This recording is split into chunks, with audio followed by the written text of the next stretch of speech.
Hello everyone, Iain from RTO here. Welcome to another edition of the Classic Album Review, where we take a look at one of those classic albums from many years ago, or could even be a few years ago. But today we have got an absolutely classic. Can't believe how old this one is. It's 46 years old. We're talking about Hotel California by the Eagles. It's the fifth album to be released by the Eagles. Was recorded at the Criterion Record Plant Studios between March and October 1976 and released on Asylum Records in December of that year. It was the first album that featured Joe Walsh, who replaced founding member Bernie Leadon, and this was the last album to feature bassist Randy Meisner. The cover is a picture of the Beverly Hills Hotel taken by David Alexander. We've got who we've got on here. We've got Don Felder, of course, guitars, backing vocals and pedal steel.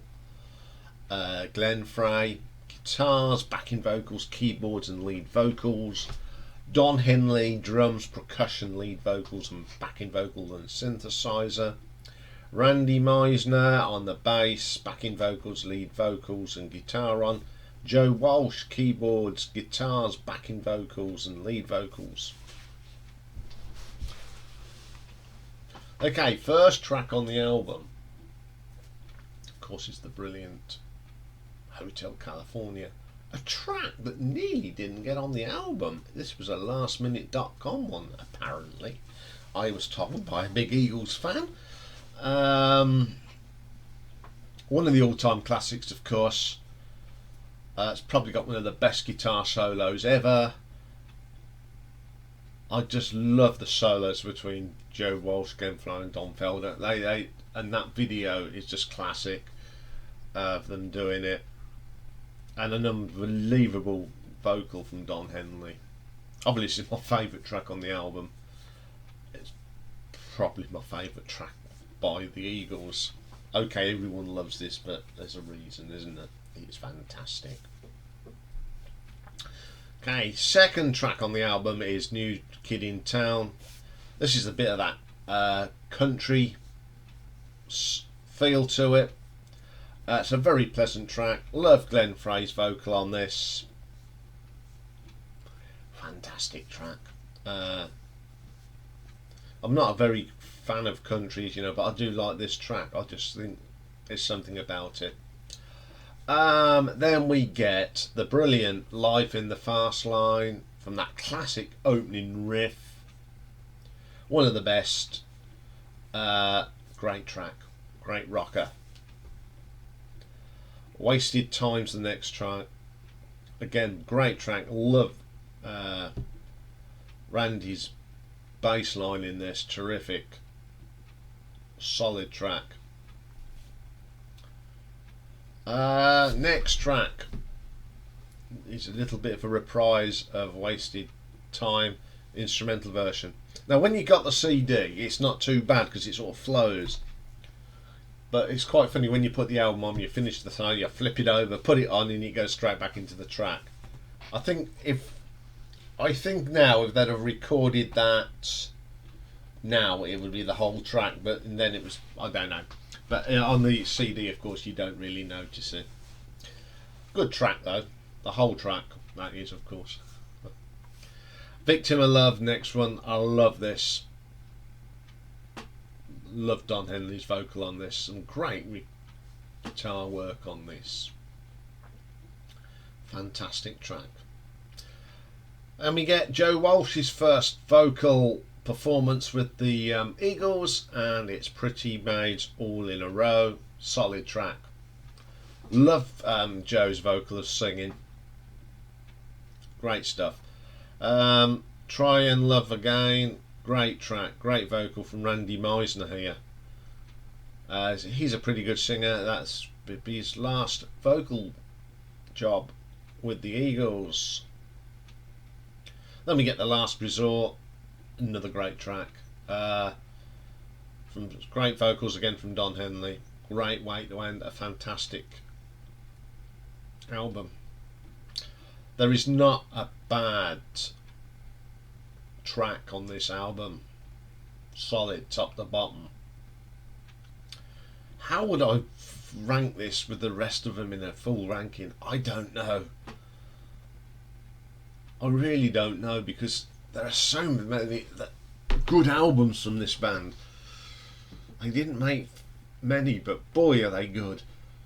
So I'm just I don't know how I do it, but this as an album on its own,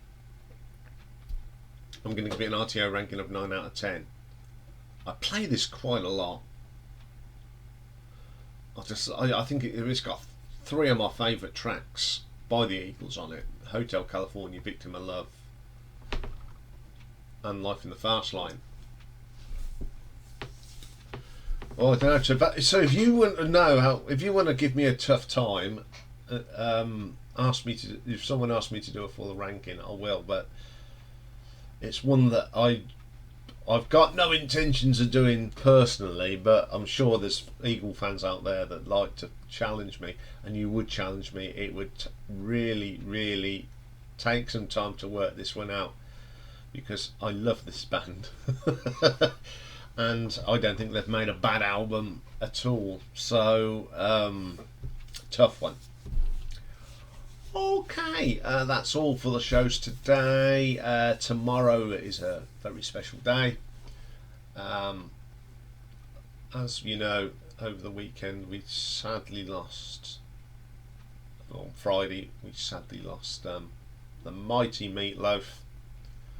So instead of doing Buddy Holly, Rapture of Ankin, we are doing a tribute to Meatloaf. I've picked my favourite 20 songs by Meatloaf.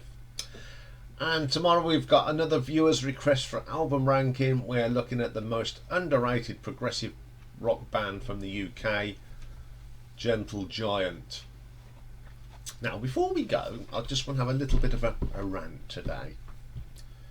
As Friday, remember, we do our live albums, and this last week we did Thin Lizzy,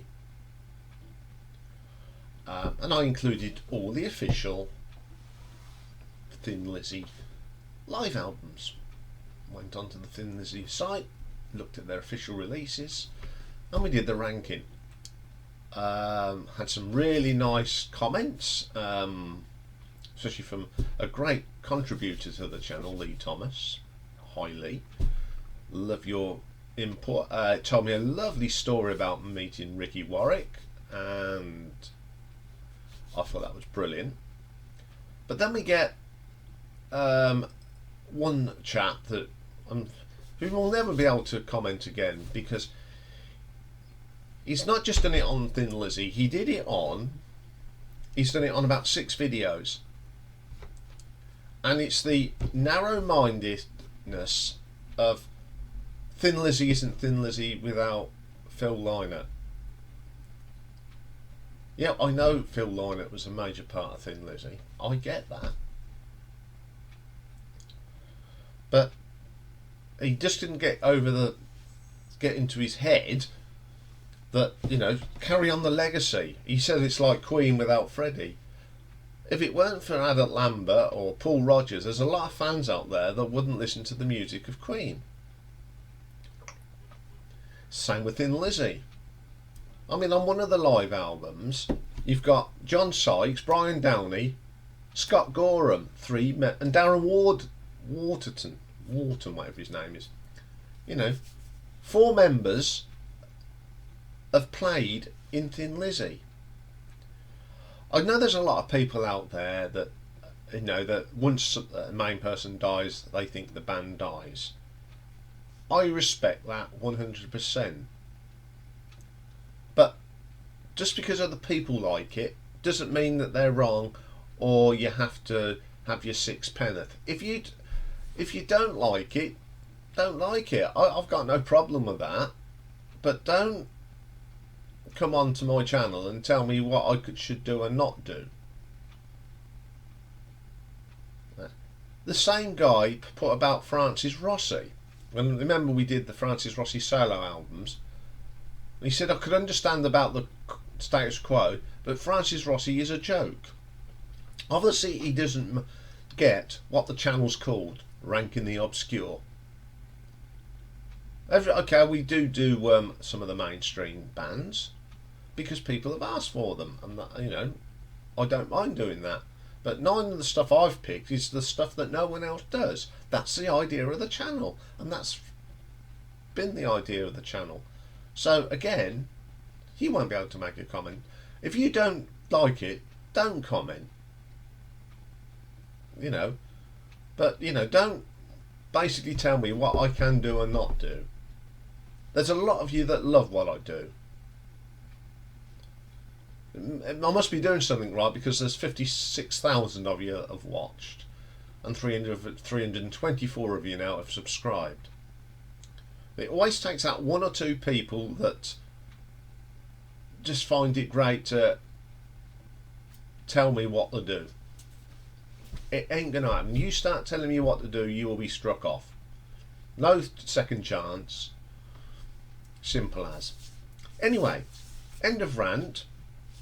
But for those of you that do love the channel, thank you for still watching. I'll be back tomorrow then for Meatloaf and Gentle Giant. Bye for now.